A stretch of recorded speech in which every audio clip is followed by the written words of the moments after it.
I think I've been phished. Now what? Hi everyone, Leo Notenboom here for askleo.com. Here's the question I got. I think I may have been phished with the request to confirm scam email. How do I tell? And if I have been phished, what do I do now? Phishing attempts are constant. In fact, I'm even tempted to say they're on the rise. They're common. Everybody sees them. And honestly, they've been getting better. I know that I've come like this close to falling for them on occasion. So don't feel too bad, but raise your guard and let's take a look at exactly which of the scenarios you really need to be concerned about. Now, the one thing I will point out is that there's an article, Phishing, How to Know It When You See It, that goes over some of the things you need to look at in an email message. The most important one, perhaps, is whether or not hovering the mouse pointer over the link you're about to go to matches what shows or is previewed by your email program or your web browser. If they don't match, pay attention to the preview, not what's shown on the screen.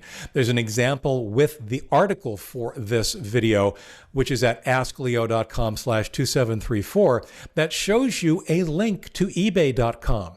Except if you click on it, it will not take you to ebay.com. That's the kind of thing that phishers love to do. Because what they'll do is they'll set up a site that looks one heck of a lot like ebay.com, encouraging you to sign in. And then once you try to sign in, well, of course, it fails for you because it's not really ebay.com. However, you just gave the phisher your account credentials. Now they can go to the real ebay.com, log in as you, change your password, and wreak all sorts of havoc. So the bottom line here is, what happens if you fall? What does it mean to fall? A couple of different levels. For example, let's say you clicked on the link. That's all. You just clicked on the link. In the scenario that I just described, you were taken to a false ebay.com page. You know what? That part, at least, pretty benign.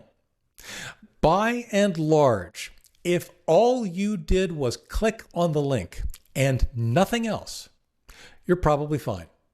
You can probably go away, don't proceed any further on that web page, close the tab, close the browser, whatever makes sense for you.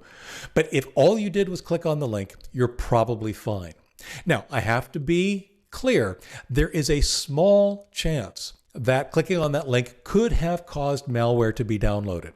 Typically, that's not what phishers do. They're more interested in getting your account credentials. But because there is a small possibility, one of the things you probably want to do if you realize that you've clicked on a phishing link, once you close the browser, is to run an anti-malware scan. Run your security software, run a full scan of your machine, just in case something got downloaded. Chances are nothing did.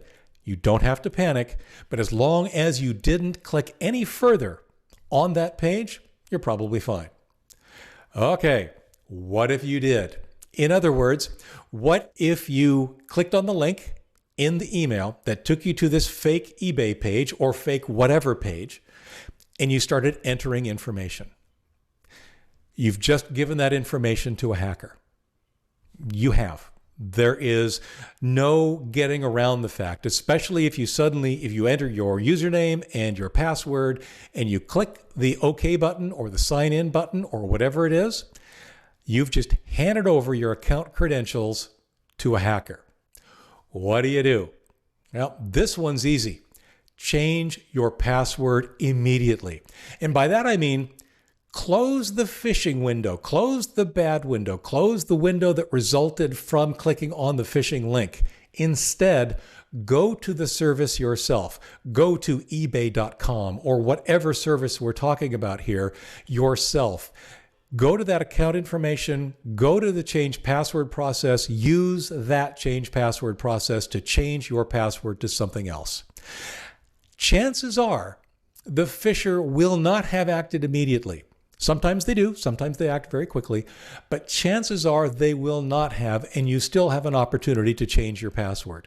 Do so immediately if you've clicked through. What if you can't log in? What if you didn't realize until later that the phisher got there before you did. You clicked on the link in your email, you tried to log into this fake site, and you handed over your username and password, and somehow, before you could go to the real site to change your password, the phisher got there first and changed it already. Well, you might be kind of screwed. And I hate to put it that way, but that is the worst case scenario. What you need to do is use the account recovery process, I forgot my password process, offered by that site or service. Do your best to recover your account.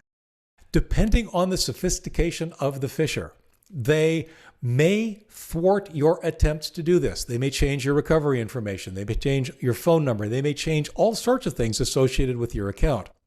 However, once again, not all of them do. I'll even venture a guess to say that not many do, because most people aren't nearly as on top of things as we are here, as we're describing. So it's enough for the phisher to just get the account name and password. If you quickly then change the password, you're great. If you can't change the password, then perform an account recovery to try and change the password to something of your own. But that's what it's going to take. Ultimately, if you ended up giving your credentials to a phisher, you must, one way or another, change your password. If you cannot regain access to your account, it is possible that you may lose the account forever, depending on the service that you happen to be using. At that point, if the recovery process doesn't work, look into customer service options for the accounts we're talking about. If they're free accounts, you may be out of luck. If they're sales accounts or other kinds of accounts, then you may have some options available to you. But if you can't recover your password, if you can't change your password, then contacting customer service is the next logical step if customer service exists. So what's the lesson here? The lesson clearly is very simple. Prevention is much easier than the cure. In other words, be skeptical. Don't click on links you aren't 100% certain of in email. Don't fall for phishing attacks. If somebody's warning you that your account has been compromised and they give you this link to go verify or go check your email or go change your password, don't click on that. Instead, go to the service directly yourself and make sure that everything is as secure as you can possibly make it. Hope that's helpful. For updates, for comments, for related links and more, visit askleo.com/2734. I'm Leo Notenboom, and this is askleo.com. Thanks for watching.